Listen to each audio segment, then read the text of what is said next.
Okay. Recording. Yay! Hello. Hello. We're here. In It's separate countries. In separate countries, but in our hearts, we're all very close. So, yeah, this is the DabRats Jennsends chat. So, I guess we'll just start off with some introductions in case you need that. Shall we go alphabetically? Yeah. Who's alpha? Oh yeah, you go. Well, hello, I'm Annie. Hi, Annie. Hey. I'm one half of the DabRats, and I've been climbing for, I should have figured this out before, I think between 4 and 5 years, I think, maybe. But it's been a real checkered history with me because I've had long periods of like injury and stuff. So, but yeah, probably about 5 years from when I first touched the rock. And how did you get into climbing? It was I was introduced to my boyfriend, but it never really clicked with me until he went away for several months traveling, and I moved to London from where I was from, and I just started going by myself as the local wall, and yeah, I just got completely hooked. I think like going by myself and not being around people who were just like climbing like 7C, I could kind of recognize my progression a bit better, and like I was like, oh, I've done a not V2 fun today. climbing with Tom then. No, it is fun. It's just, I think like, you know, like when your progression is like from a V0 to a V1, but everyone around you is like so much better, your achievement doesn't quite feel as big as it could be. Yeah. So yeah, that was when I got really hooked. I like found it for myself. Very cool. So you were like able to grow into your own as a climber, like your own self, your own climber. Yeah. It was like finding climbing for me, not as part of someone else's thing. Yeah. Yeah. Yeah, very nice. I knew this. I'm still saying, wow, what history. All right, come on then. Are you tagging me? Yeah, I'm pointing down at you. Tag in. I've been climbing, I'm also going to say 4 to 5 years, but less checkered, as in less injuries, but not consistent. Probably only consistently for about 3 years. Introduced by my good friend Hannah, who actually is now more of a cyclist and a paraglider than climber. But she's the person who introduced me. And then she introduced it to me, and then I was like, yeah, all right. And then a boy was like, I climb. And I was like, funny that, I'm totally into it. And thus began climbing a lot, and then I got really into it. But yeah, that's my checkered past. Tag in. No, tag out. That's actually very funny that we all kind of have boys involved with how we started climbing, because I also do, unfortunately. So I've been climbing, I think, close to 3 years, and I started climbing because I wanted to impress a boy. And I thought that if I became very good at climbing, that he would want to date, which doesn't like actually work out if that's what you were planning on doing. So it didn't work out, but it didn't matter, because even as he faded away from my mind, the love for climbing persisted against all odds. But yeah, that's how I got into it. But I kept going just because like I was able to see like just day to day, like I can do things now that I couldn't do yesterday. Like that's incredible. So that's kind of why I stuck with it in the beginning, even after I couldn't win someone over. I didn't either. Funny how that works. It just proves that it's not the way to meet boys. Yes, but climbing itself did fill a void, which is great. Yes. Yeah. Which is wonderful. Yeah. And so we're all climbers, but we are all YouTubers as well. So Yeah. I guess we could talk a little bit about that, about how that started. Yeah. Yeah. We could. Yeah. Okay. The origins of the channel. Yeah, that's a good point. And then so this was originally going to be a live stream, but we've had some issues. We've been taken down from several YouTube times. So touch wood that it doesn't happen again with this. But we have lots of questions that you guys sent in, which we're going to go through some of those. So I guess, we can say how we started our channels and then get stuck into those lovely questions. Yeah, segue. Di, do you want to? Oh, am I tagging in? Tag in. How did we start climbing? No, how did we start this channel? Twas a windy summer's eve. So, funny story. I actually met Annie through Jake, who knew Tom. The bloody boyfriends again. I know. No. Always the boys. So I met Annie through my boyfriend and her boyfriend, and then I met her really briefly, just being like, "Oh, hi," and immediately turned to Tom, being like, "Well, Tom, you've done really well for yourself," which now it seems like quite a horrible thing to say, but at the time I was just like, I'm trying to give a compliment. Anyway, so we had hardly met, and then the boys were going to font together. I was going to go, Annie was going to go, and then I was like, so happy another girl is going. Immediately texted her being like, I'm so glad you're coming. And then some other random crap that I won't say. But it was it was really weird. I made some funny jokes and she won me over. And then we spent a really weird week in font together, like me, you, Jake, Tom and Omar. Oh yeah, Omar was there. Yeah, which was hilarious because Omar doesn't climb. No. He just spent the whole time eating food. And cooking for us. He cooked for us. Yeah. But yeah, we were like, obviously, I'm not going to say obviously, but our other halves run the YouTube channel Bouldering, which was happening while we were in font, and we kind of said to each other at some point, like, wouldn't it be awesome if like this thing existed but with like girls doing it, because that would be something we would love to watch. And we were both like, oh yeah, that would be awesome. and Annie was like, I've always wanted to do this, and I was like, I've always wanted to do this, and then we were like, light bulb. And that is how we started, after meeting each other for a week and after some un-PC jokes.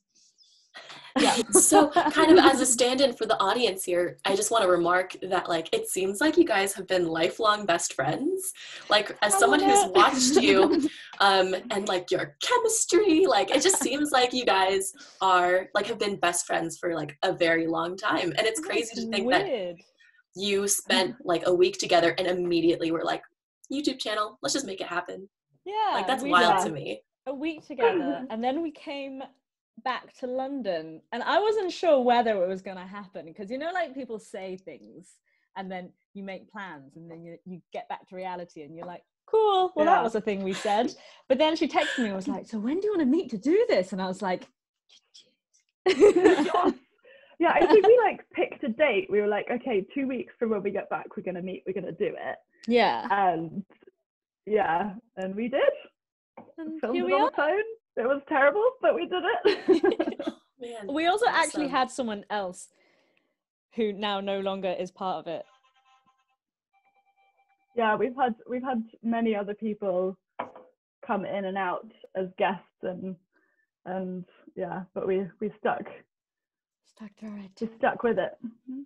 Very nice. And that is Yeah. how. Tag out. That's Tag in, Jen. All right. Yes. So I started a YouTube channel that was not bouldering centric after I graduated from university, just I because noticed this. I wanted something to do. And because I watched a lot of YouTube. So I filmed videos that were more like lifestyle, fashion oriented. I was like, room tour, lookbooks, and nobody would watch them because they were bad. So I was editing videos for an audience of like 100 subscribers for around like definitely longer than half a year.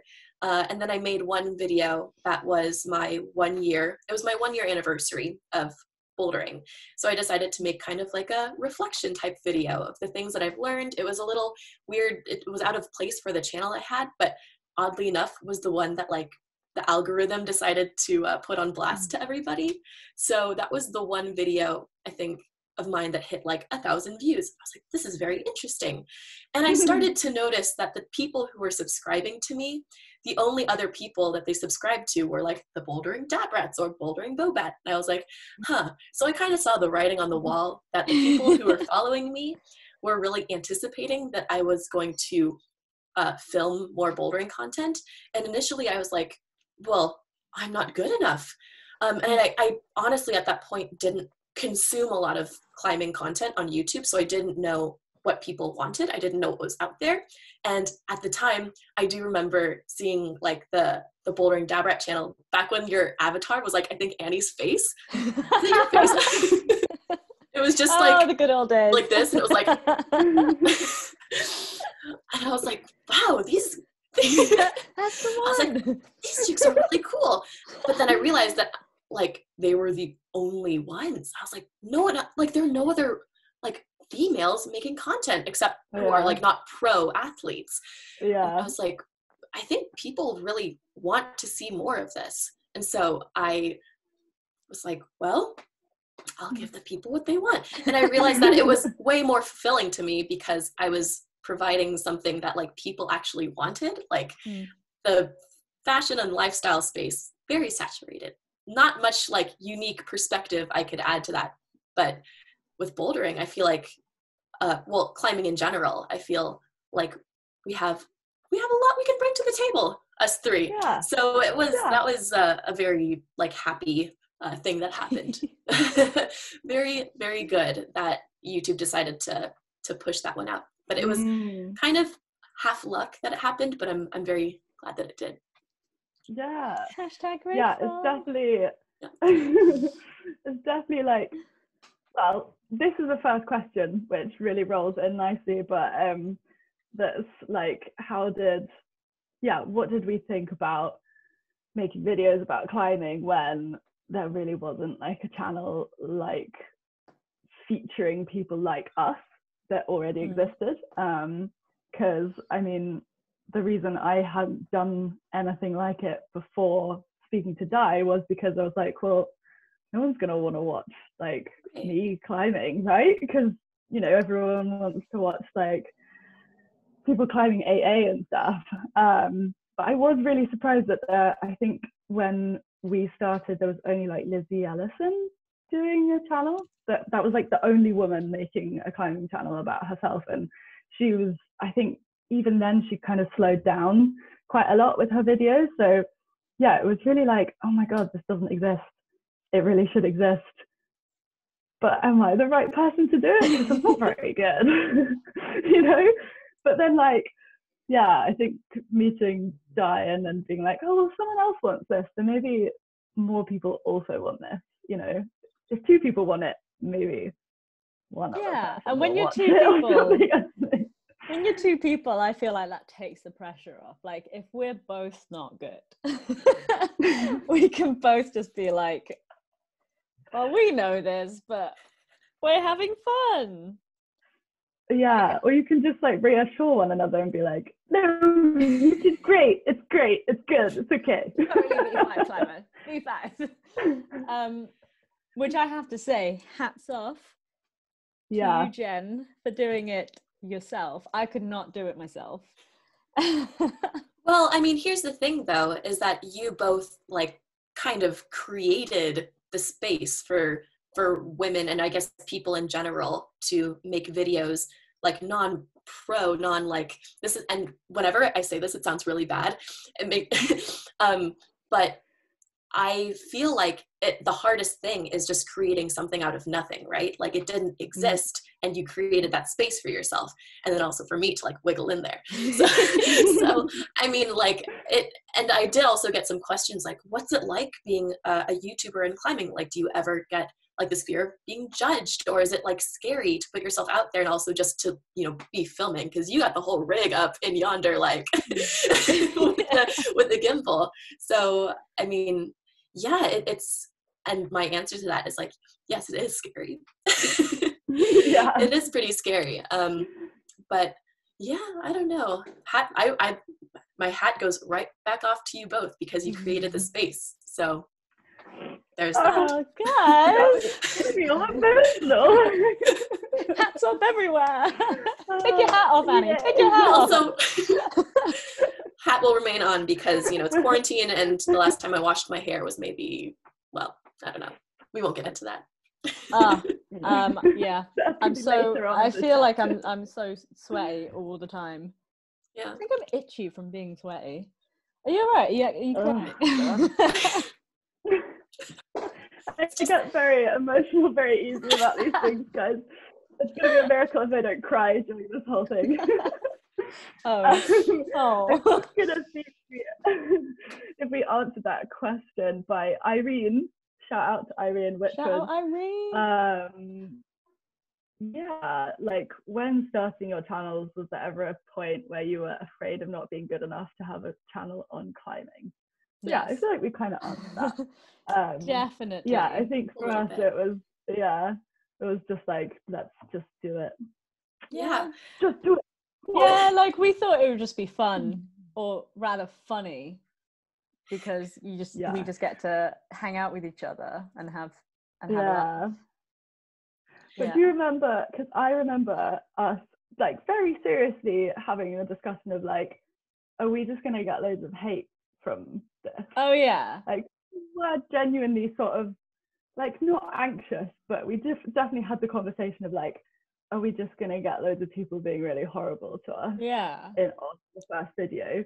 And I think when we didn't and we had nice comments and people enjoying it, it was such a surprise. And a relief.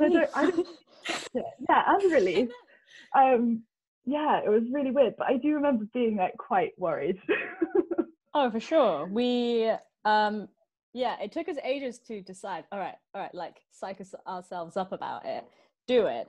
And then I remember how many views did we get on the first video? I think it was maybe 100, and we were so excited. We were so excited. We were like, oh, it's had 50 views. 50 people have seen it. 50. But yeah, it was really it was super scary. Yeah.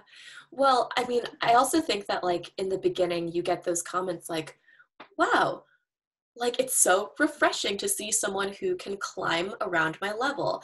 And I was really surprised when I got those comments, but I think if I didn't get that like positive affirmation, I might not have been confident enough to keep going, because it's a comment you get. I mean, I'm assuming that you guys get it too, that on almost every video there's someone saying like, thank God there's somebody posting videos out there who I can relate to, who I can like more realistically aspire to be, or like maybe climbs at or below my level and is still entertaining. So yeah, it's definitely like really, really nice to get that stuff. It does make you feel like, oh, okay, I guess it's knowing that someone else feels the same as you and is kind of picking up on the vibe. Yeah, it's nice. So do comment such things, dear people. It is lovely. Please do. Be nice on the internet. Please validate us. We would appreciate it. Should we move to another like question topic? Yeah, let's do it. Jen, why don't you pick definitely. one? Let's see. From yours. All right. Well, okay, this is somewhat kind of related, but someone is asking, what's the best way to convince my shy female friends who might feel intimidated to go climbing for the first time? Ooh, that's such a good question. Yeah. Oh my God, the pressure. Well, they should watch both our channels. I was going to say, shall I just suggest to watch that video? I think just creating like a safe space for someone who's shy about going climbing. I don't know, it's hard, but I've definitely taken friends that are completely not like physically sporty people at all. And I know that they've been like really anxious about embarrassing themselves or just not being very good, and trying to create an environment that's like accepting of that and not at all about being yourself. good, or like climb like not about at their level. And just like prepping it as something that's just really fun and like I don't know, taking the pressure off and allowing for making a fool of yourself. So that's like totally accepted. Definitely. I think a lot of times when you grow up as a female, there's this pressure to always do everything perfectly. Like you have to look perfectly, you have to like everything you execute has to be done in a way so that you don't embarrass yourself or look like a fool. And I think that climbing is such a great way to kind of unpack that false belief system within yourself as like a woman, and understand that like, yes, I'm going to look stupid in front of people, and to not allow that to like hinder you. I think that like one of the best things climbing has taught me as someone who's more of an introverted female is like, it's okay to not be perfect and have people see that. So show up for your friend and be very like affirming and kind and gentle with them. Maybe climb in a part of the gym not many people are around, just so that to get the foot in the door. But then once, I mean, I think you can start to desensitize them after that. And I think when that does happen, that's kind of where the magic happens as well. Yeah, definitely. And like practical things, like take them not at peak time, so it's not going to be busy. Don't make them wear tight shoes. I don't know, just like don't pressure them to like wear tight shoes just because your shoes are tight, you know, like just let them have comfortable feet. And know that it's not a climbing session for you. Always a good tip. This is take the time to show them around and like get them comfortable. But God, I think as a woman, I guess like with climbing, for me it's been a lot about learning that failing is not necessarily just okay, but possible. That like I can fail at something and still do it again and better, and you know, because I think there's like less space and allowance for failure. As you said, like you have to look good and, you know, not make a fool of yourself. You gotta be sorted. So I think kind of testing that process with yourself and figuring out your relationship with it. Like, oh my God, I'm really bad at not being able to do something and still find it really, really hard. And climbing outdoors normally ends in tears for me. So I'm like nowhere near. Me too. There. Always. But it's so valuable to get that some way in your life where it's actually nothing bad is actually going to happen if you don't succeed, you know. Well put. Nice. Cool. Oh, well. Thank you, that person. What's her name? Irene. No, that was Irene was the last one. No. I put the questions down and I didn't write your names. Oh, well, thank you. Thank you very much. I have a question. Mostly because I find this really funny, but it is practical as well. It's the question, should I still climb if I have dislocated the same shoulder 3 times? Oh my God. So I felt so bad for this girl. I messaged her because I was like, because I have huge sympathy for injuries. And I was like, Di will have some tips because you partially dislocated your shoulder. And I was like, don't give up on faith, but maybe stop for a bit because that sounds really bad. I know, but I just love how it comes across. Is she is she also the same person who wrote the previous questions that said, "Should I climb if I have a dislocated shoulder?" The answer is no. Sad face.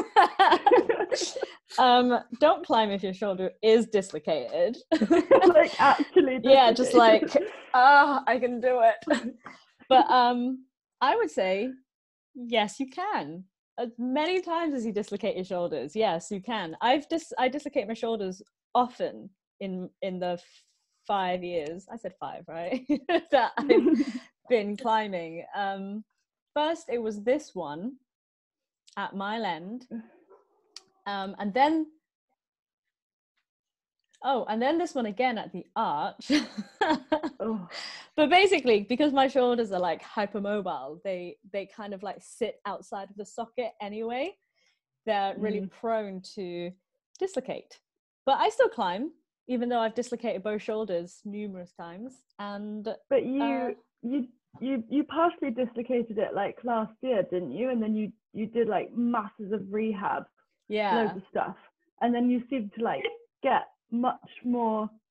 Yeah, so it feels like they've been much better since. Yeah, the worst one was when it was partially dislocated, because it wasn't just like out and then in, it was like out, hanging out, pulling on all the nerves and stuff, and it was just constantly painful. But yeah, check out shoulder stability exercises online just to like build up that shoulder strength. I have 0 shoulder strength and 0 scapular strength, but now I do have some. Yeah, so, I visibly have seen the difference in your shoulder strength. Like you're so much more stable now. I feel it too. I no longer slump into my shoulders when I'm hanging on. Like I now have this ability to engage my back and my shoulders. I know, the first time I learned how to do that and I felt it on a circuit board, I was like, but this is like so much better. Yeah, and I was like, but this is so much better. The power. I don't know my own strength. Yeah. And I was like, it just I love clicked. that in climbing where you're like, yeah, you just suddenly realize like, oh, that's what it feels like to do that thing that everyone does.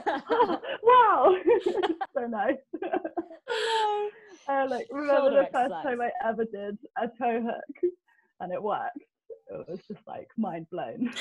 Yeah, I feel that when the first time I did a rock over onto a foot, you know, like a really high foot, and then you kind of like rock over and sit on that foot before going up. First time I learned how to do that, I was like, that's it, I am epic. I am such a good climber. Climbing this like V2. Yeah, well, those style points, they're important. Yeah, you know? Yeah, absolutely. Yeah. Well, thank you. Yeah. Thank you, Pip Pong Pan. Love it. Pip Pong Pan. Good luck. Yes, do your shoulder exercises. They're great. They really help. Yeah. All right, should we circle? Right. Who's next? Who's next? Is that me? All right. I have a question that I kind of wish that I asked earlier, which is, do you feel pressure to be a representative of women in climbing? Oh my god. I feel so pressure. I mean, I remember when, because I feel like Annie's really cool with being a good, like, you're quite cool with being a good role model because you are quite a good role model. I don't know, does that make sense? Oh, am I your role model? Oh, no. No, let's not get confused here.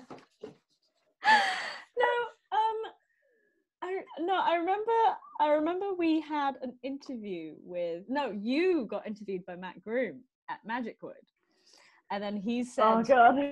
he said in his description, this is Annie from the DabRats. The DabRats, they want to represent women in climbing.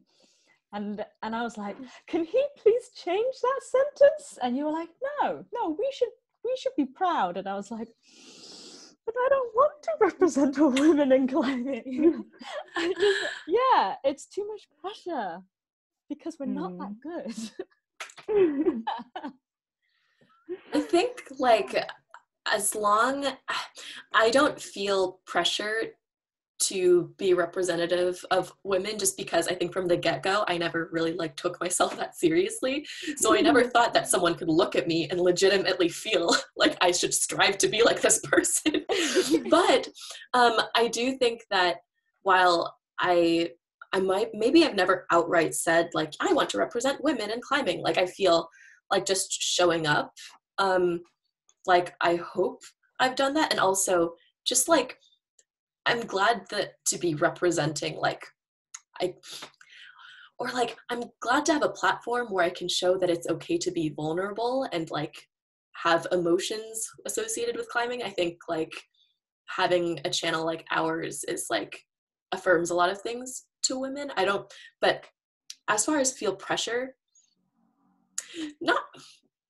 this is a hard one to answer. Actually, it is really hard because no one makes their channel and thinks like I'm going to be a representative for women and womanhood, because you don't.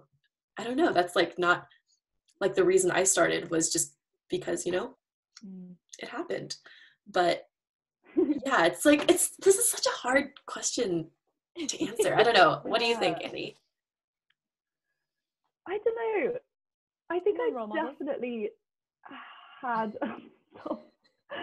definitely had times where I have felt pressure coming from myself to do something well, whether that's like just the video itself or maybe the climb, because I'm like, well, this is a chance to have a video about this where no one else is really speaking about it. So I kind of do want to do a good job because like talking about your periods, it's like no one else is really talking about this and I want to talk about it, but does that mean I need to do a good job because I can't see it anywhere else and I don't want to misrepresent periods? But oh God, I don't know. So yeah, I think sometimes I don't know if you can misrepresent it. I mean, it's very factual. Yeah, because it's like it's your own experience at the end of the day. So I think, I don't know. I think it really depends. But yeah, I think I've got better at not feeling pressure. To like do something right. But I don't know. Yeah. I think sometimes I feel like being a woman, I feel pressure like I should be doing more, like for the women, like I should be like there's some moments where I'm like, could I be like making better use of the platform I have? Should I be talking about these issues that we face as women? And I don't feel like, so yeah, sometimes I do feel like I have to advocate for women just because like I am one and like I totally want to, but it's hard because I feel like when we started out, like I don't know what your like viewer demographic breakdown is, but mine is still predominantly male, which is an interesting thing. Like, so when I feel like, I don't know, like I would love to do like speak more to women's issues, but sometimes I'm like, I'm making a video about women, like to an audience of like mostly male. So I'm like, I don't know. This is a weird one. Funnily enough though, I think our demographic is also predominantly male, but they're like all really lovely about any content we do that's, I mean, basically targeted for women, like periods. We've never had any man come up and not physically come up, but get on their keyboards and say, I don't understand periods. Why don't you talk about testicles? I don't know. They're all really supportive. Yeah. One of my first videos that I made was about bouldering terminology, and I used the word mansplain in it because it happens. And then that created like a firestorm of comments in my comment section, and ever since then I've just been like, oh no, this is scary. But yeah. Anyway, I would like to go ahead. I was gonna say oh no, I think there's a bit of delay. My internet is not excellent. But I was gonna say that sometimes I'm like, I really want to, as you said, Jen, like advocate women's issues or promote some like cool stuff or whatever. Then also, I think there's so much to be said for just like seeing women being people and not like always being like, me woman, I have woman issues to speak about, you know. It's like, because otherwise it's just always like you're always being reminded of your like label, you know.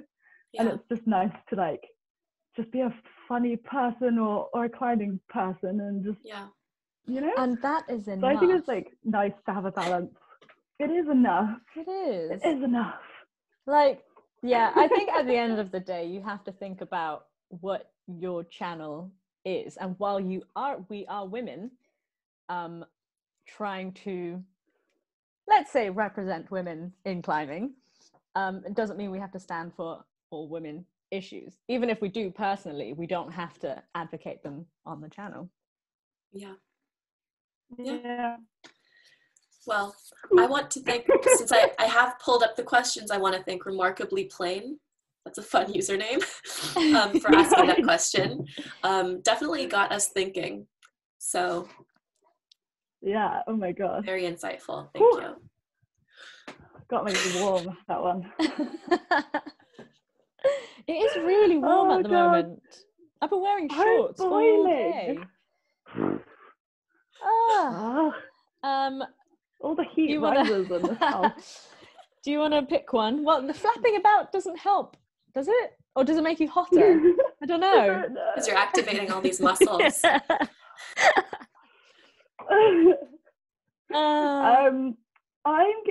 I'll pick one that is just gonna be a common theme because it has come up a lot. I know what you're gonna pick. And and there are several variations to this, so we could break it down. But basically, we can't go climbing. So lots of people have messaged in like, how are you guys coping with not being able to climb, emotionally and physically? So there's been lots of requests for like, what are you doing to train? Quite a lot of people saying like, what are you doing to train with a hangboard, and what are you doing to train without a hangboard?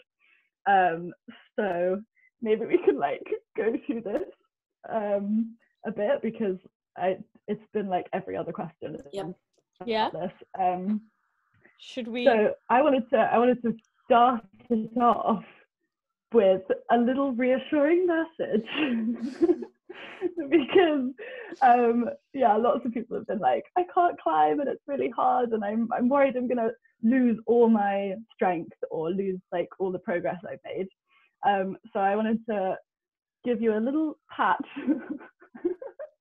to say I haven't been climbing since November because I'm injured, and so I know how everybody's feeling like so much, and for me, I've actually been quite surprised at how much strength I still have, and I haven't even been able to do like strength training or training in general. I can't do pull-ups or press-ups and stuff, so I've gone from like climbing to like nothing, but I still have quite a lot of strength. Like I have more than I thought I would, so and that's after like 6 months. So I think like to anyone feeling like, oh my God, I'm going to lose it, I'm going to go back and be like, just be starting from scratch. Don't worry. I don't think that's going to happen unless we're like in this for a year, but I don't think that'll happen. It comes back really quickly. Like really quickly. Muscle memory, that's a thing. So quickly. Yeah. Oh, Jake is shaking his head saying it's not. No, like at the small amounts of stuff I have been able to do, I've been like, oh, that only took a couple of reps before actually I'm kind of doing this as I did 6 months ago, you know? So it's quite nice to feel that. But also we're all in this together. Like being injured on my own was so crap. I'm kind of pleased everyone's now in the same boat in a really selfish way. Are you like, yes? So yeah, everyone. I'm like, I have been watching everyone going climbing for so long. It's kind of nice to be like, yeah, I know, none of us can go. Oh no, poor us. Oh, that's really funny. Oh God, but how are you guys coping? Yeah. Do you want to go, Jen? Sure, I will.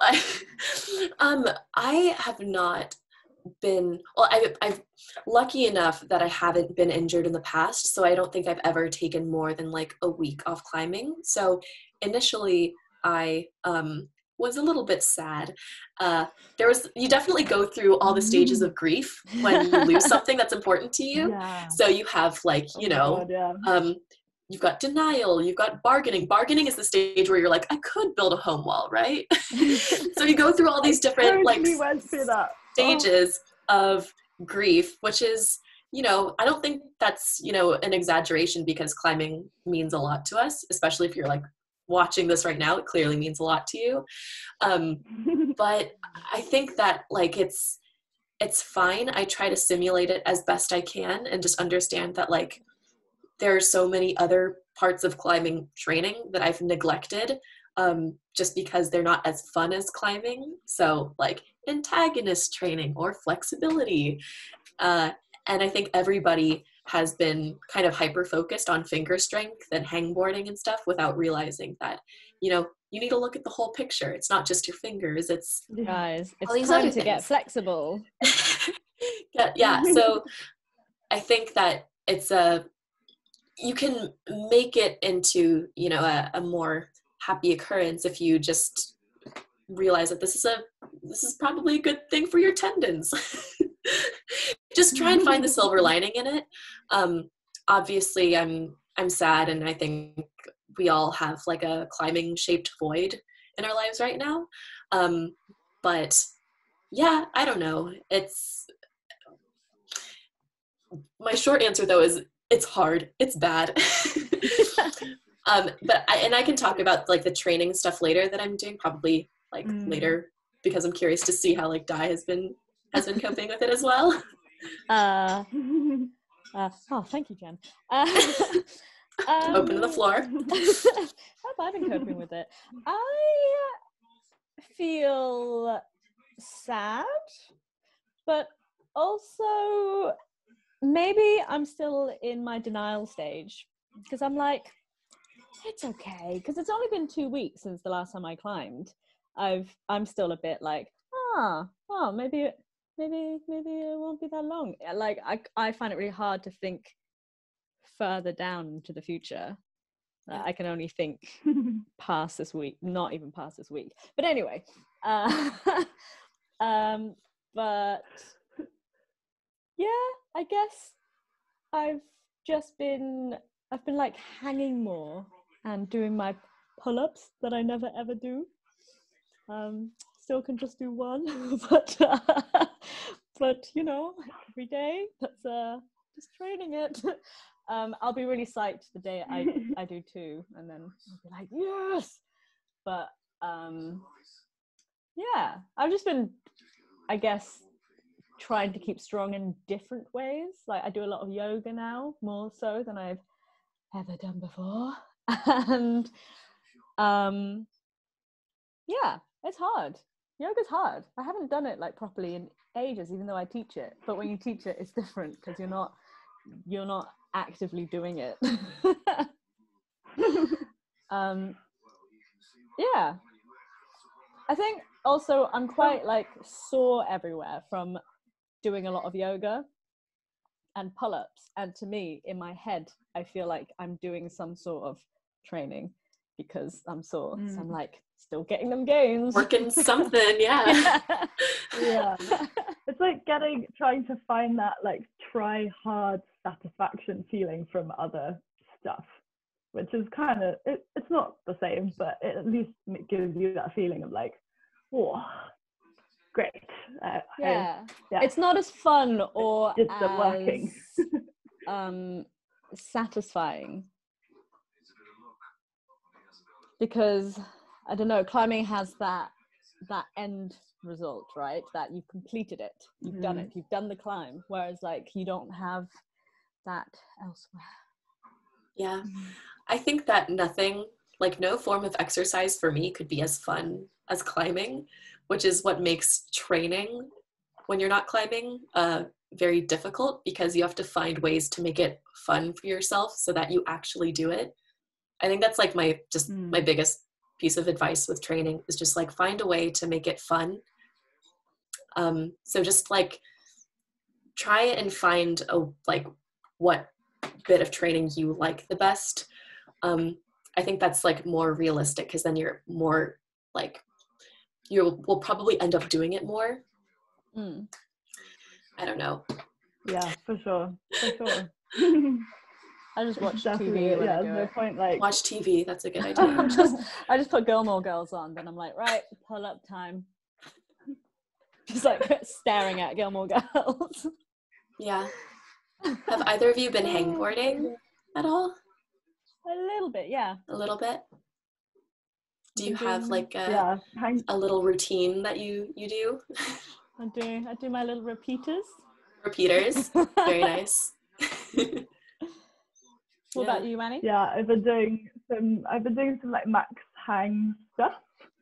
Hangboarding's like been over the 6 months has been like the only climbing anything that I can really work on.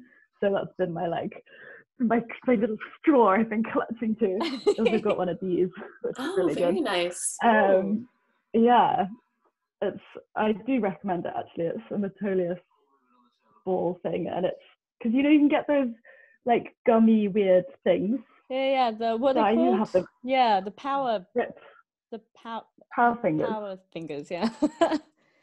Yeah, this is like a bit gentler for some reason for me. Okay, is it because it has the ball in the middle? Anyway, I don't know. More ergonomic. Yeah. But yeah, no, I've been doing max hangs, and actually the other day I could do it on an edge smaller than I could do before I stopped climbing. So that's been quite nice. Very nice. The one thing I'm really afraid of is that I'll forget how to use my feet. Oh God, yeah.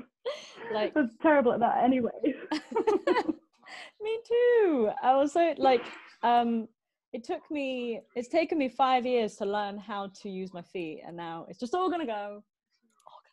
Smearing. Yeah, you should build yourself a little smear practice at home. Yeah, you could just drag like a little chair underneath your door frame, and then just like try and put your feet on it in different places while you're hanging. Get a piece of wood and just like smear on it. What would I hold on to though? Oh, the hangboard. Yes. It's all coming together. Yeah. So should we, because Jen, you did a video about like what you've been doing during isolation, and I think you recommended like home workout video that you've seen, and there was some cool like squatty things, and that looks kind of good. Do you want to like tell people about? Well, quite honestly, if you follow any climbing YouTuber, they will either have a home workout video that they made themselves, or like I know Rock Entry made one, Nathan Betts made one. Like if you follow climbing YouTube, I think that you will probably find something just recommended to you, because that's what a lot of the bigger YouTubers want to do now, because they're like, what can I do? Which is kind of where I am, because I'm in no position to be recommending exercises to people. Yeah. I'm so broken. I definitely can't do that right now. Yeah. Yeah, I think like the bigger climbing channels, like it's out there. It's out there, and I personally haven't been following them like every single day. I have other like fitness, like I guess influencers that I follow, and I do their workouts. One of them that I recommend, it's kind of, I want to write it down because it's hard to spell. Actually, it's not. It's like 6 letters. One person I really recommend, her account is called Ramen. It's RRAYYME, and she does like daily workouts at 9 in the morning Pacific time. They're really good. I think just doing stuff to keep your conditioning up that's like what I've been doing, and I think it's good enough. And then Google the words that we said, like repeaters, max hangs, when it comes to hangboarding. There's like a lot of information out there, and I think hangboarding, you kind of have to tailor it to yourself and your own like strength and what you can handle. But yeah, a lot of resources out there now that a lot of influencers / YouTubers kind of only have so many things they can make videos on. So yeah, I'm sure like people looking for even just like finger strengthening without a hangboard, there are like weird things like this, or door frames. Like have a look on the internet, that sort of stuff. Hair ties. It works so long as it doesn't like fly across the room. So I'm sure there's like plenty of stuff. I don't think there was anything else specific around this that someone asked, but I think like come do yoga. Yoga would die. Come do yoga with me. You literally could do yoga or die from anywhere around the world if you're awake at the right time. If you're awake, or really at odd hours. Odd hour yoga. Wake up at 3.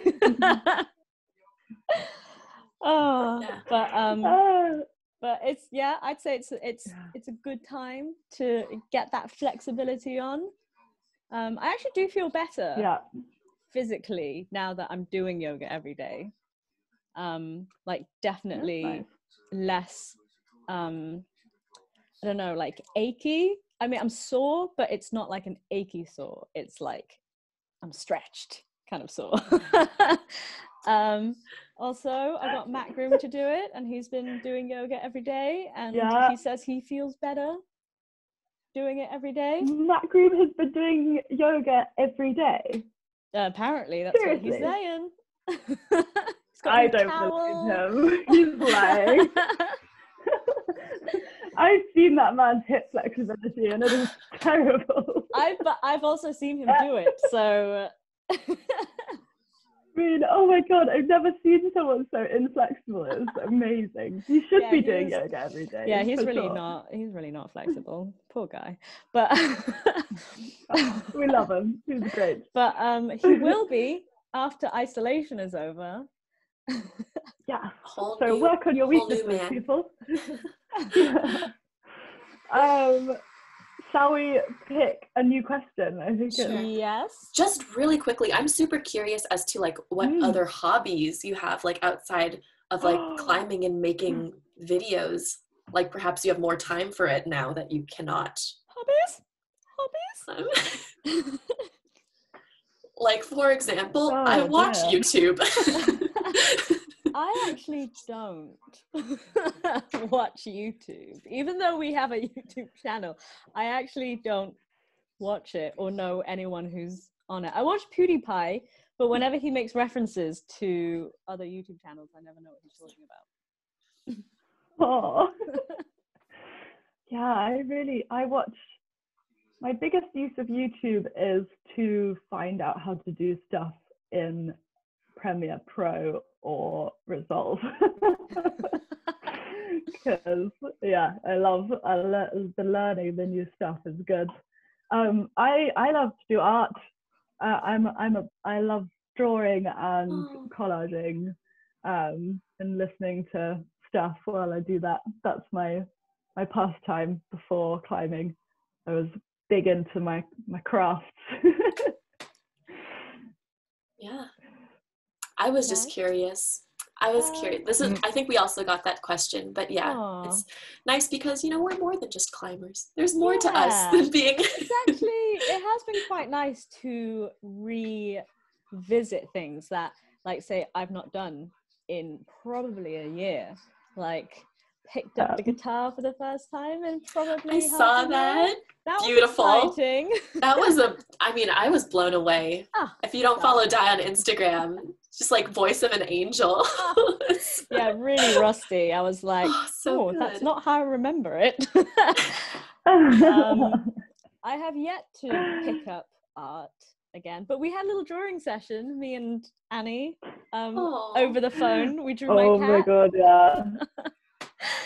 It was so funny. We're gonna do that again. Yeah, it should be on our Instagram, the pictures of the cat, because it'll give you a chuckle, hopefully, to see our cat drawing. That's so very different. It's so funny. Yeah. I'm also excited to pick up gaming again. Although I've not had much time on it yet because Jake is playing a lot, so.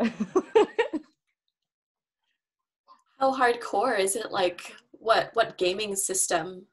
Oh, we have a PS4. Oh, okay. I wouldn't know anything about that. But he's obviously picked up gaming more, which means I won't be until he is done.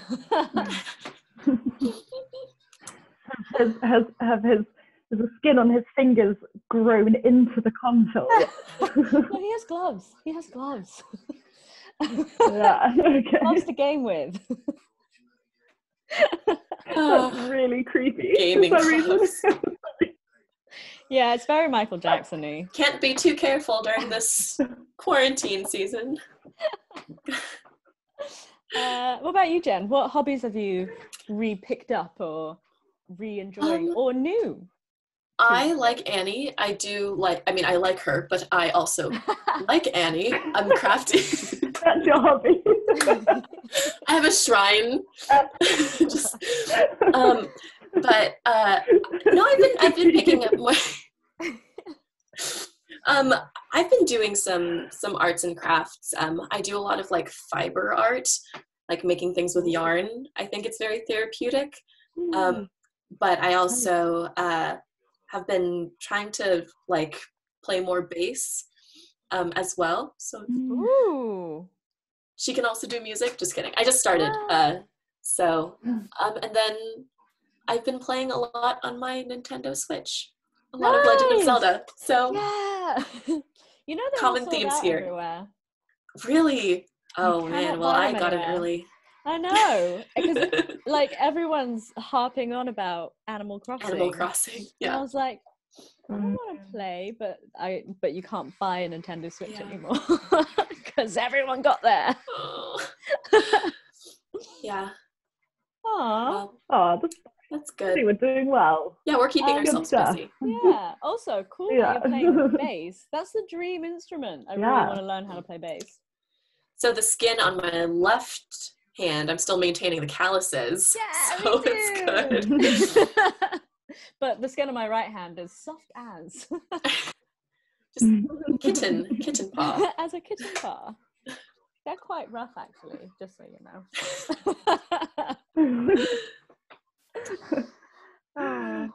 Right, I think we have time for, a few more. Yeah. Potentially. I'm going to see if there are like funny ones that I've missed. There were a few, just to say there's a few people have just been like, can you tell me how you got so awesome? Or no questions. No questions, just wanted to say how cute you all are.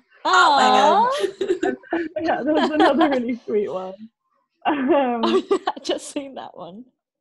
Yeah, it was really cute. God. I've just seen the question about the bloody trousers.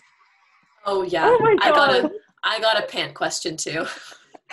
I literally, it's the most questions I get in my entire life. No one has ever asked me more questions.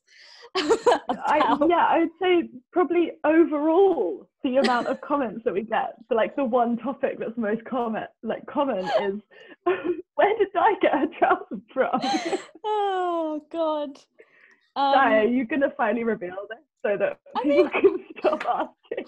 I reveal it every time we go through this. It says you have a pair of fairly loose, high-waisted, light blue pants. Oh, the culottes. They are from Marks and Spencer's. They are basically mum pants. They're like mum linen trousers, as us in the UK call it. I don't know if you guys have a Marks and Spencer's in the US. I don't know. That doesn't sound super familiar. Maybe you could look it up. Maybe they deliver to the US. I don't know, but basically they have loads of the same cut of trousers in different linen type fabrics in an array of colors because they are so basic and cheap, but really comfy. Uniqlo. Or Uniqlo. Uniqlo has really nice ones. They feel less durable because they're a bit thinner, the Uniqlo ones. They're more like summer trousers. Like heavyweight. Yeah. Mine are quite like thick and cottony. I don't know. Yeah. They do get sweaty in the summer though. They're like bunch around the waist. Lovely. But yeah, M&S. There you go. Yeah, I'm taking a look at their website. I have not heard of this brand before, but headquarters are in London. It's like every English woman most likely buys her pants from Marks and Spencer. I mean, you say this, but I definitely did not until you took me, and then I was lost in an array of pants. I was amazed by that because it's like a pretty common thing for like people to go get your basics, you know. Yeah, basically they're like quite middle class high street food shop plus clothes plus homeware, and everything is very mumsy and comfortable. You get your bits from M&S, you don't do your full shop. Exactly. Also they are well known for doing like sizing your boobs when you're younger. It's like where you went to get your bra measured. Huh. Well, the more you know. Wrong. I swear they're wrong. Well, there you go. Yeah, it looks kind of similar to like maybe the Gap or something. Yeah, basic. Kind of. Gap, Banana Republic, maybe? I don't know. But yeah, it looks it looks very good. So you wear the linen pants even though they're not like advertised for athletic wear. Yeah. None of my trousers are ever advertised for athletic wear. They're just because the athletic trousers are not cute enough. Mostly it's because I like to not change before climbing. So I like to just go in the clothes I'm wearing and then climb and then leave without changing. So I go with like the greatest ease. And most climbing trousers for women. Oh, whoa! What just happened there? No, Jake's pointing the laser show over here. Oh, that's what that. I was like, "There's a glitch in the matrix." Oh no! Oh my god! Oh my god! Welcome to our disco party. trousers. Those climbing trousers for women have the tiniest pockets as well, which I just don't agree with. So. True. And they're always really low, like riding. They always are just at your hips, whereas I want everything like up here and tucked. Likewise. I will not wear a pant unless it is very extremely high-waisted. Above my belly button, I don't want to see that. Don't want to feel it. Exactly. Yeah, I think so long as it goes over the belly button and you can like do a little jig and like your legs not be inhibited, or what is it? Yeah. And you've got yourself a climbing pant. Exactly. Basically. The dressing room. You gotta do the checks in the dressing room. That's what I do. Basically, just go out to any basic shop, buy some trousers or pants, but just get them like a size bigger than you normally would, and then you're golden. Yeah.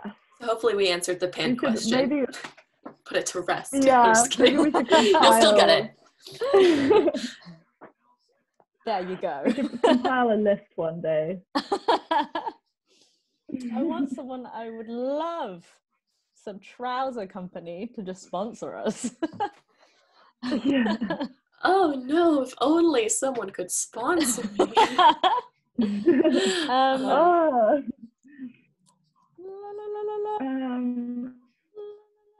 There's a couple of ones about like overcoming fear, but I really got some of don't those feel like I too. can answer that.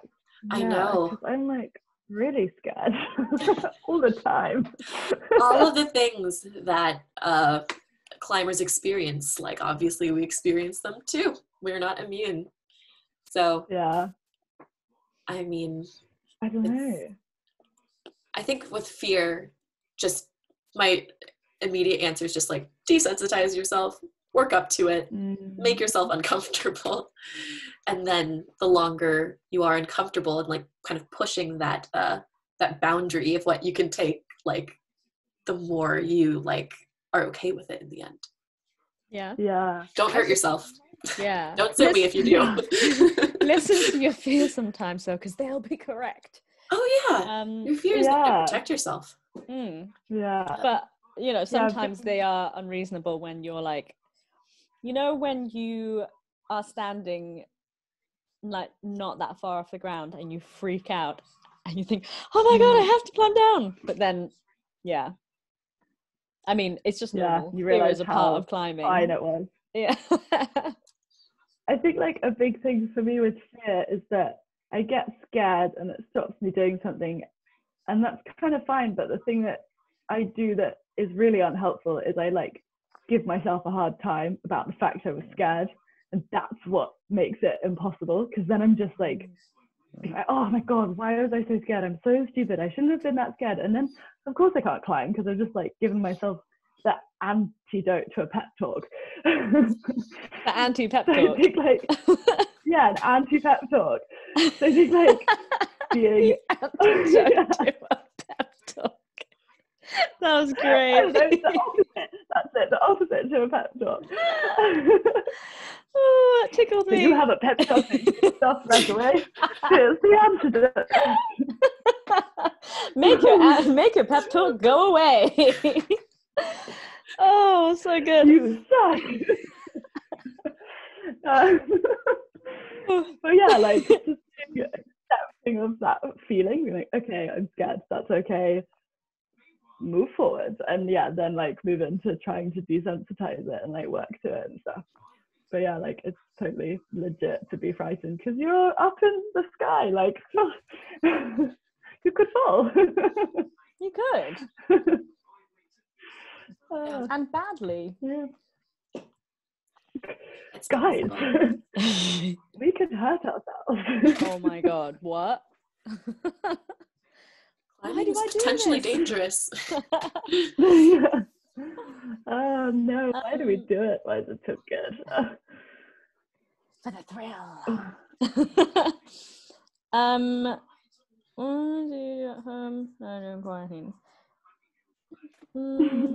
Oh, also, you will know that if you watch our videos, you'll know that I'm really bad for not finishing routes at the very last move because I get really scared. Until recently, I got bull shear.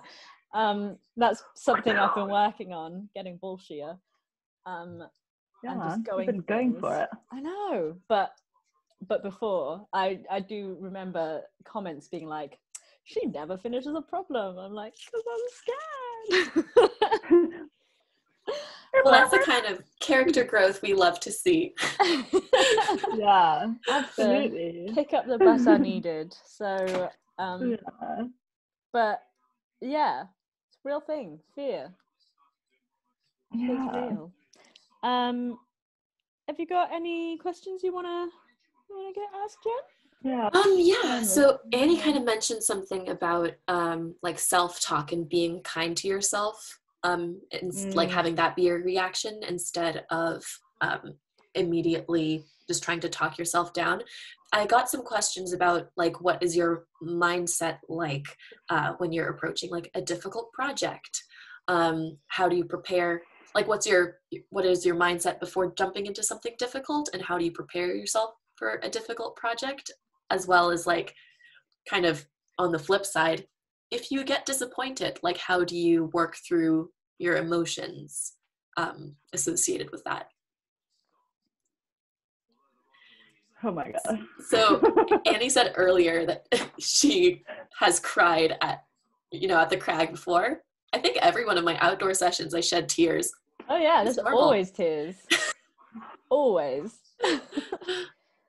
Yeah, I'm like ashamed. Some of my friends have seen me just like not just a little cry, like an absolutely over the top meltdown. But that's a true friend. That even scares me. Yeah. Poor Tom and Joe just onlooking and like, oh my god, what did we do? So just like, ah! Yeah. But that also, happens. you're there for them when they have their meltdowns. Oh yeah. Joe has some pretty bad ones. Mm-hmm. Yeah. Oh my god, approaching a difficult climb. Oh, sometimes I can only really remember that feeling of when I think I just know whether or not I'm going to do it before I even go to try, because there's a feeling of like weird composure and focus, and you can kind of visualize exactly how it's going to work. And then there's the time when it doesn't feel like that and you're just like not sure, But I don't really know how you get one or the other. I don't It just think I'm happens. experienced enough to know that yet. Yeah, it's the side of the bed you roll over onto when you get out of it. Yeah, and like, definitely with outdoor stuff, I've genuinely had dreams about the project I'm working on that night, woken up and gone and done it. So I don't know, like, that's what it feels like. It's like you wake up like, yeah, I know, I'm doing it. And then it happens. But I think that's happened maybe like 3 times to me. But yeah, I have no idea how you've like cultured that for yourself yet. But it's something I'd like to learn. Yeah. I think mindset is a thing that's kind of like technique and strength. It's like something that you can train. It's something that it can get better over time. Maybe I don't know how you would actively train it, but yeah, for me, I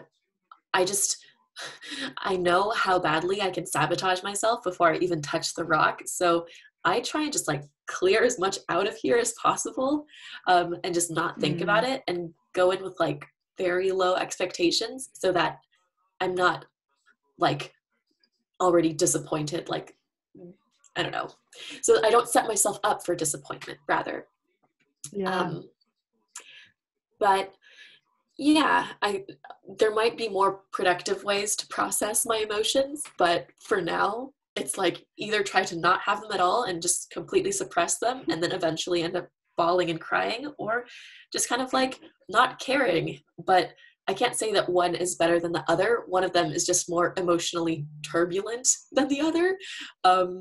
But I think that like if you have emotions, like you should try and see them through and like process them, because it's like a completely normal thing to have your emotions. It means that something like means a lot to you and that there are stakes to it. And it also, sometimes when I'm like really upset about a project, it just makes the victory like that much better. So it's like I have, kind of the valleys, and then the peaks are a little bit like, they separate from each other more. So yeah, I don't know. I think my only mental game at the moment is if I fail, I just have a big cry, and then it's fine. I think that's okay though. Like, Bridget. yeah, I feel like it's fine to just like let it out and have a cry. I think that's, if you need to do it, and then you get it out of your system. And sometimes then you can do the climb after you've had that cry as well. It's just like you kind of release that feeling. And also you kind of release this, sometimes like once you cry and you get it out of your system, you jump back on it and you kind of are able to do it. It's like you've released all this like pent up negative energy inside you that like stopped you from doing it before. Like if you're like constantly getting stuck on one move, it's like you can purge that from you and then suddenly it feels easy. But I don't think I'm experienced enough to, or climb hard enough perhaps on things where I need to prepare a mental game beforehand. Just cry because then you're resting your muscles. Yeah.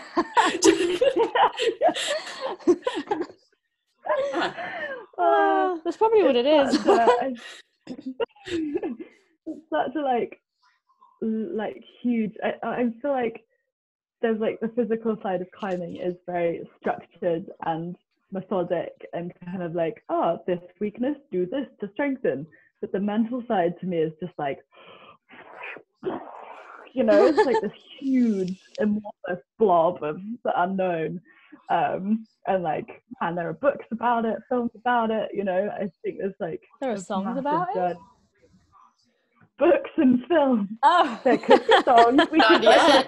So there are songs. Di's got the guitar. I've got the bass. There we go. bring your percussion. Yeah.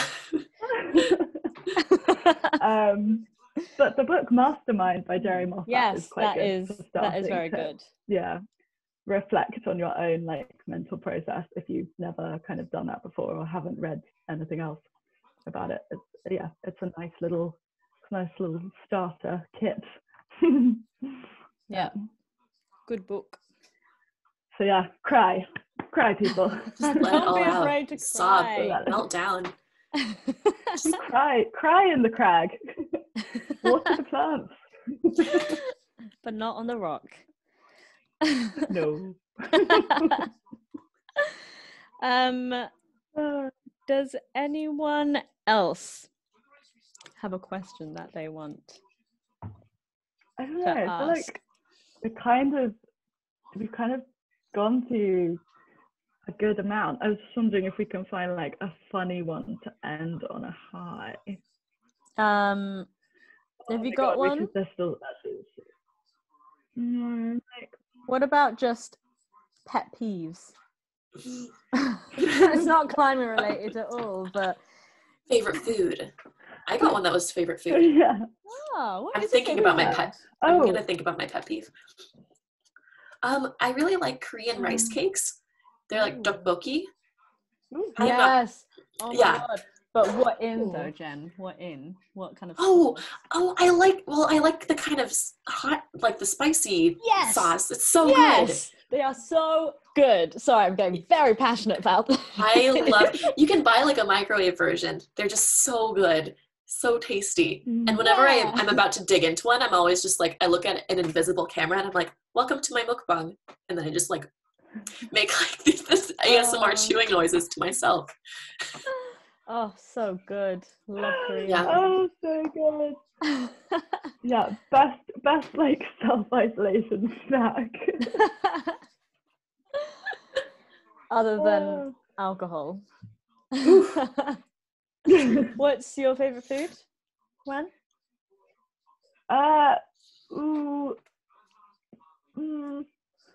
Too many.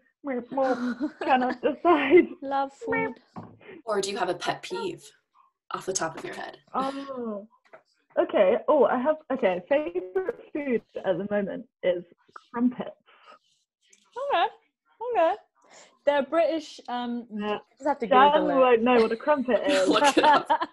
They are a British dough thing. I know what this is. Okay.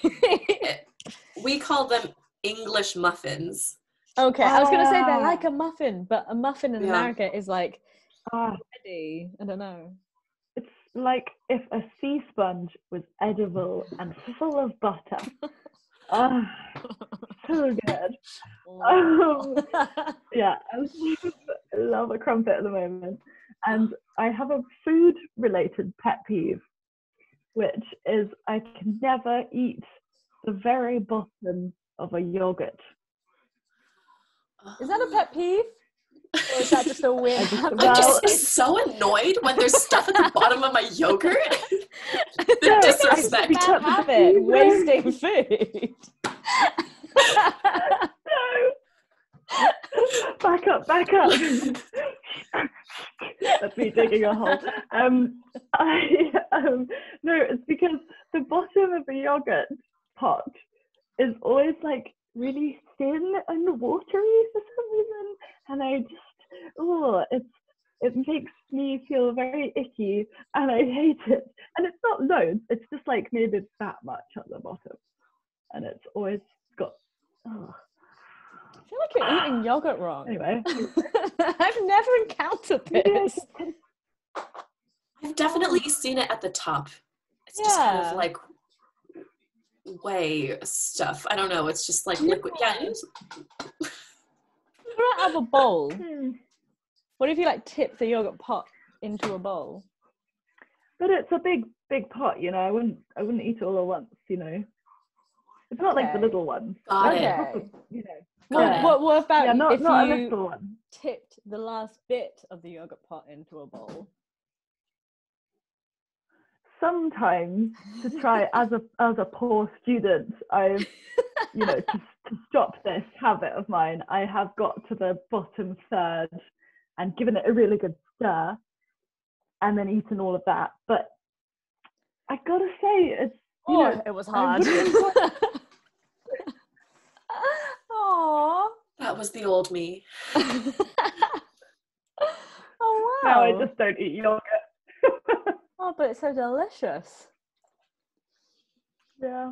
Anyway, fun fact. That was a fun fact. Thank you. Die. Hit us with the facts. My favorite food, ramen. So good. Just like any type of ramen. Any. Give me a bowl of soupy ramen. Nom, nom, nom, nom. Pet peeve, I don't know. I don't like it when people flip bottles and then when bottles full of water hits the floor. I really don't like it. And Jake fucking loves doing it just to wind me up. You know when people You're like a startled cat. Oh, don't laugh the noise. Yeah, it's just flipping. Yeah, it's just like a really loud noise, and when it hits concrete or like a wooden floor, it just makes a really loud bang that irritates me. And also because I feel like it dents the water bottle, which I know has like a water bottle doesn't care about being dented. But I just feel like it's damaging the structure of a water bottle. What if I want to drink from the water bottle later and it'll be dented? But mostly it's the noise. Stop denting my water bottle. Okay, wait. So just for clarity, so I know what you're talking about. It's like the trend where people take a water bottle and they try and flip it so that it lands. Okay. on its base, but a lot of the time it doesn't, and it just falls, and you're like, oh, so annoying. Oh, you are so weird. I love it. It's very specific. That's an excellent pet peeve. I love it. I think it just shows how much Jake does it. Just flipping bottles. Oh playing god! FIFA. Just like when we're walking down FIFA. the street, and he'll like flip a water bottle, and then it'll fall on the pavement, and you're like, oh, and then it'll roll, and you're like, oh. Just like. Oh, but yeah, any pet peeves? Excellent. I'm trying really hard to think. Weird. I don't think I can, because like I my life isn't like zany enough for me to get annoyed, to get truly annoyed. I'm trying to think about what my boyfriend does that annoys me. Just not a pet peeve. But if someone were to do this to me, even if they weren't dating me, I would be upset. Probably I'm someone who likes to I don't have a schedule, but if I say I'm going to do something within the next like minute or so, like let's go. Now I'm just airing out all my dirty laundry. So if I say like let's go for a walk, and someone, now it just sounds like I'm complaining about my boyfriend, and he's like, yeah, that sounds great, and then continues to, even if he's like, I'm gonna pour like myself like a glass of water, I'm like, but I said we were going on a walk now.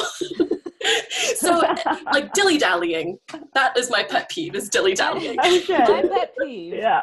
sorry Annie, my pet peeve is the fact that Tom on planning trips always say, let's leave at this time. And 5 minutes before we leave, he's not out of bed.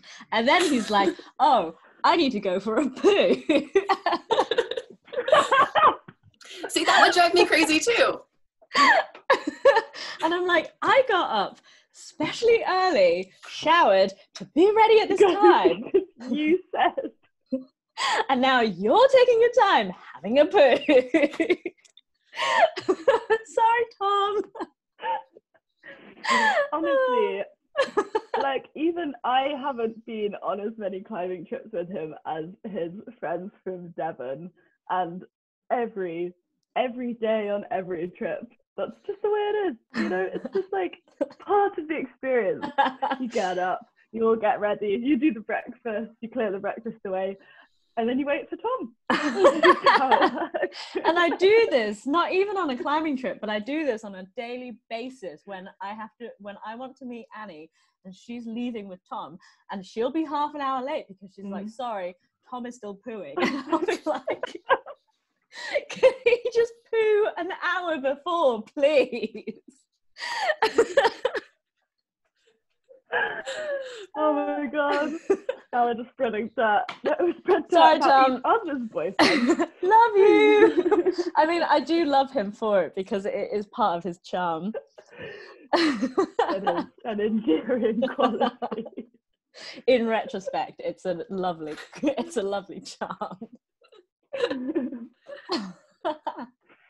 Oh my god, so good.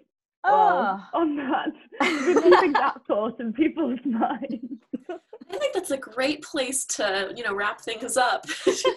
Our boyfriend's bowel movements. It's just like We started with them introducing to climbing, and we end with the image of them all on the toilet.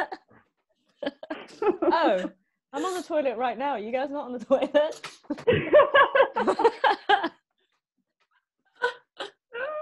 Oh, what would you do if I spent this whole time on the toilet? I would love to be able to conjure up some kind of like flush sound right now.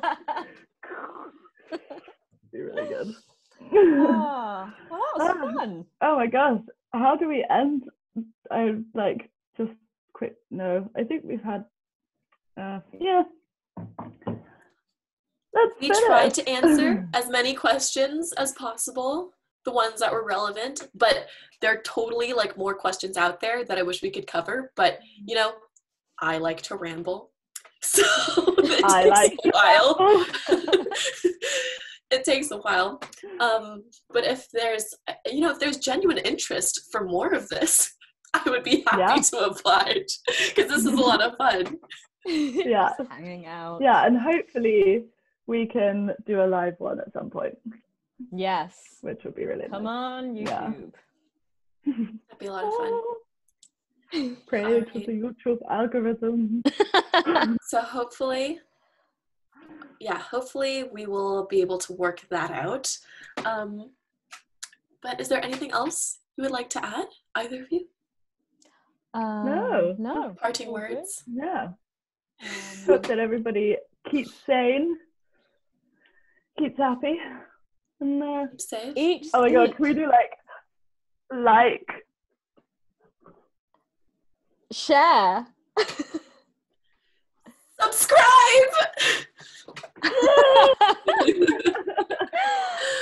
And with that, I think that's a great way to stop the recording.